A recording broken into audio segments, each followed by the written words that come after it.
Greetings, ladies and metal gents, and welcome to this narration of the web series Solo Apocalypse. If you're new to the series, there is a playlist listed in the description. And as always, I hope that you enjoy. Chapter 38. The howl was piercing. It shook bone and rattled the twilight sky. A shimmering of light in the air. A blanket of something falling over the forest. The woods became altogether dimmer, sinking deeper into the equilibrium of light and shadow. Suddenly, awake. The first glowing scythe appeared from the tree line, peeling away from its natural mottled, a firebolt slamming into it, setting it on fire, stronger and brighter than I remembered, hotter. It practically exploded. That was just the first. A slew of enemies, as if lethargy began to converge. I spotted them throughout the tree line. Gloom tigers, scythes, moving cautiously, sunlight wraiths, flickering like beacons between the trees, wailing, causing creatures of the dark to flinch and those of the light to gather. Shadows lengthened as we were pursued. The entire wood under the richer twilight, a stark contrast between dawn and dusk, and the odd flora of the forest seemed more vibrant, seeming to drink in the moonlight, thriving. Our hurried pace trampled them, our rushed feet loud amongst the muted noise. It wasn't so much that it was silent, but rather that it was a pregnant quiet filled the air. The sound of breathing, footsteps, and the rustling of the passing was too loud. We had nothing, no weapons, no way to fight beyond the exhausted Rose and the injured Parker. I could handle a random stray, but that wasn't realistic for the horde of enemies we faced. So we ran, dodging between an enclosing net of enemies only I could see.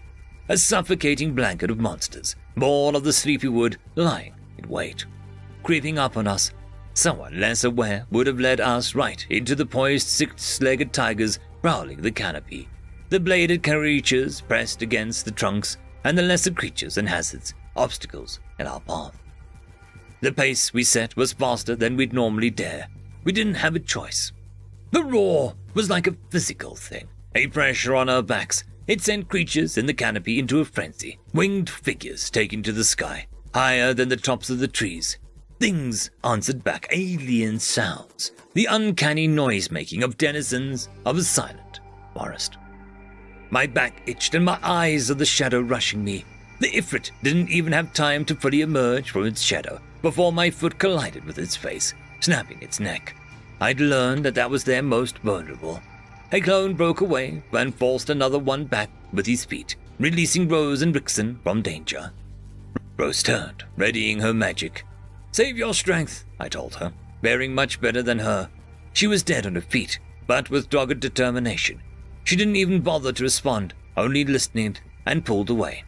"Watch out!" Parker yelled, and his fist collided with a screaming ghost of sunlight. A flicker of shadow upon these gauntlets made manifest, enough to touch the ephemeral nature of the wraith.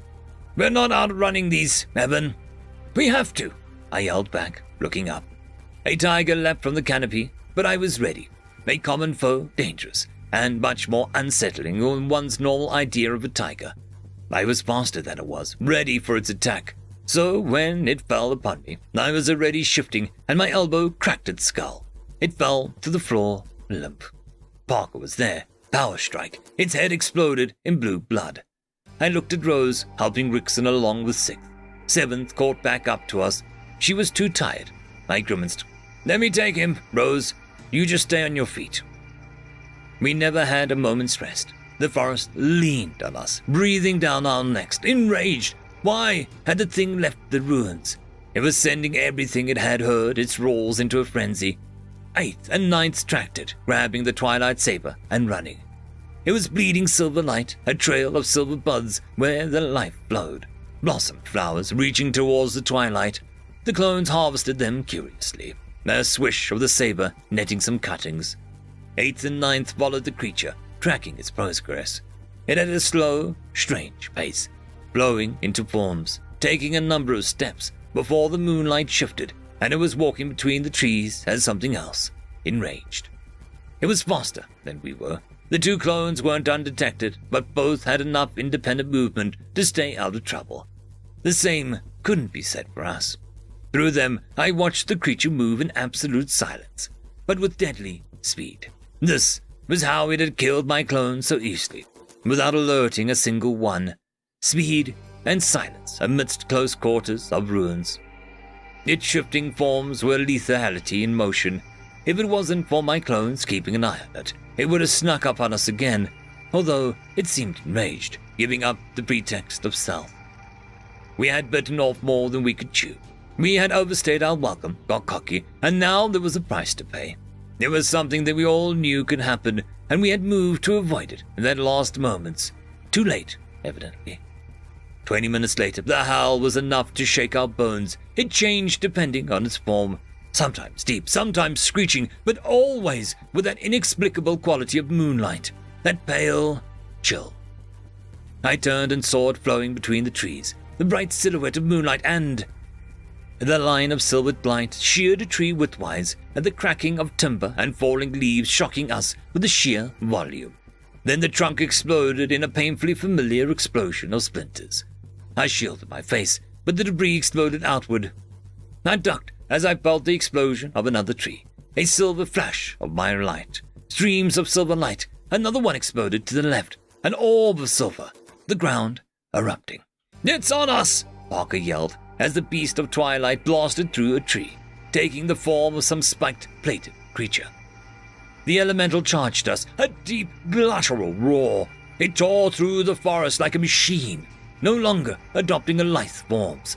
It rammed into the tree hard enough to shake the entire canopy at the ground.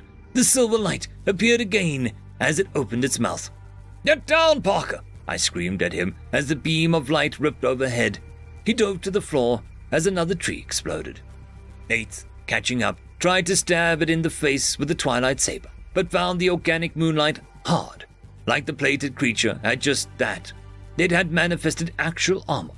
The sword rebounded, and it swatted Eighth with a blunt tail, breaking ribs and knocking him painfully to the side. Ninth ran forward, taking his pace. Its form shifted, and a flash of moonlight sent Ninth's head rolling, too quick to glimpse the aftermath of a scythe. I grimaced as firebolt struck the creature, distracting it. It roared, shaking the flames off the hide and face. It destroyed another tree, trampled the ground, and charged Rose. I had to pull Rickson away far from this danger. "Rose, get out of the way!" I screamed, carrying Rickson off. I could only watch as the beast was tackled by Parker. No, not tackled, rammed, intercepted like a missile. The creature bent at point Parker struck it, violently arresting its momentum. Rose screamed. I didn't realize it at that moment, but at the same point, I'd gone partially deaf again. Parker's face was twisted into something I could only classify as a battle cry. Veins on his neck pronounced, muscles flexed. His entire body was glistening with sweat or blood. I realized the man was screaming at the top of his lungs, hair caked with grime. "Rallying cry! Battle rage!" A mental voice said, booming. I couldn't have missed it. Raw, exhausted, and full of wrath. I heard it then, a dull, muted, but enough to send a shock down my spine. It was undeniably his skill. It was Parker, shouting. I didn't know what the hell it did. All I knew was I could move easier. A surge of stamina and strength. I saw Parker's wild eyes jump to us, Rose and I. That face. I knew exactly what he intended, what he wanted. Emotion bubbled up within my depths, so unexpected, I had to regard it for a full half moment before deciphering it. I pursed my lips. Annoyance. Why were these people risking so much? I stared at Rickson, unconscious. Rose, beyond exhausted. They'd struggled 2 whole days with dead weight around their neck.